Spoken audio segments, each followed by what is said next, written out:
Humans have always been dissatisfied with their lot. Life is all too brief, and our short span on Earth burdensome. For 1,000 years, these harsh realities spurred the alchemist to search for an elixir to prolong youth. One of the elixirs of this century is a class of chemicals called organochlorides.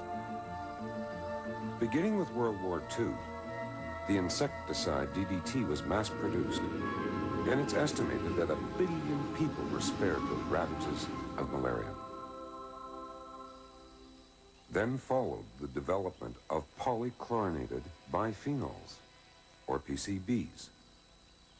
Chemically inert and possessing high boiling points, these compounds were used as transformer coolants and flame retardants.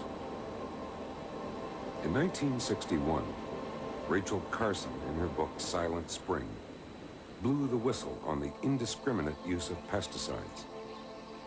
Poisons that killed little things were also killing big things.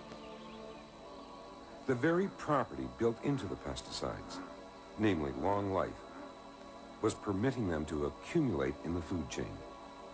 Non-target species, such as fish and birds, were found to contain DDT concentrations 10,000 times the environmental background. Along with DDT, the non-biodegradable PCBs also began to show up in the environment. In this program, we'll examine the incidental production of dioxin and see what happens when scientists play dice with the elements. Chlorine and phenols had long been known for their disinfecting power. So it seemed reasonable to chemists in the 30s that if chlorine could be attached to phenols, the compound would be a potent microbial slayer. Their success resulted in a new class of pesticides called chlorophenols.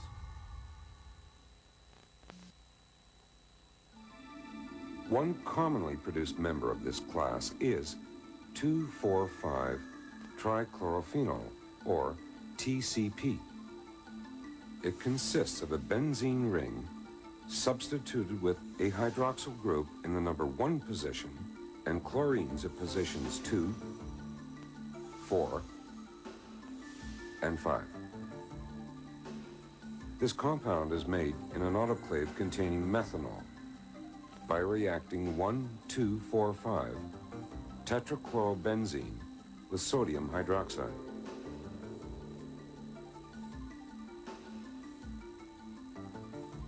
Upon heating, the sodium hydroxide dissociates, and the hydroxyl group displaces a chlorine atom. Now, if the temperature is not carefully maintained at 160 degrees, a deadly problem arises. The batch of TCP can become contaminated with 2378 tetrachlorodibenzodioxin, or TCDD, the most dangerous of the dioxins. TCDD is formed when a single 2,4,5 TCP molecule links with another. The oxygen of the hydroxyl on one TCP molecule displaces a chlorine on the second TCP molecule by attacking this carbon.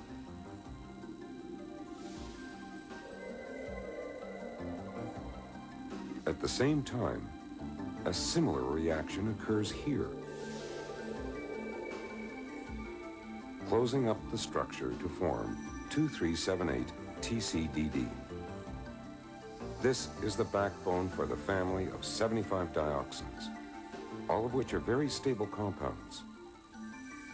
Of all the dioxins, 2378 TCDD is the most toxic, and when tested on laboratory animals, was found to be 10,000 times more lethal than cyanide. Dioxin targets the cells of the liver, that organ which detoxifies the body. Under normal conditions, certain liver enzymes convert undesirable fat-soluble molecules into water-soluble molecules, which are then diffused out of the cell. Biochemists suspect that when dioxin enters the liver cell, it binds to a receptor protein. The dioxin protein complex then moves into the nucleus of the cell, where it steps up the production of these RNA helixes, which in turn trigger the production of enzymes in the cytoplasm. The production of liver enzymes may increase tenfold after ingesting dioxin. The result is the inadvertent removal of beneficial fat-soluble molecules. This induced hyperactivity wreaks havoc with the entire organism. It can best be described as biological meltdown.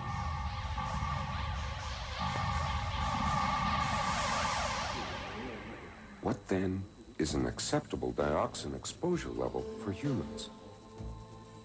In the absence of epidemiological studies, less is better. So the safest recourse is to track down the sources and pathways of dioxin. As we illustrated, dioxin is a waste product in the manufacture of chlorophenols. But dioxins are also byproducts when chlorophenols are used in manufacturing. When chlorophenols and products treated with chlorophenols are burned, dioxins are released into the environment. The prime point source of dioxins appears to be flue gases and ash from municipal incinerators. In concentrations as high as 30 parts per million, dioxins are wafted into the environment in flue gases. And considering that lethal doses are measured in parts per trillion, it's an ill wind. Incinerators with electrostatic precipitators remove 95% of the ash, which has absorbed dioxins. Unfortunately, this lethal waste is frequently used for landfill, where dioxins contaminate groundwater, streams, and lakes. But there is a ray of hope. Dioxins are not detected when incinerated above 2,000 degrees. At this temperature, they break down into harmless compounds. So even though the disposal of chlorophenol wastes and treated products is possible, it's very expensive. And people don't want incinerators in their backyard.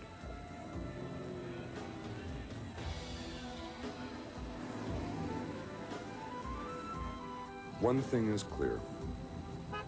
If we want to enjoy the benefits of chemistry, then we must stop gambling with the roll of the dice and be prepared to pay for real solutions.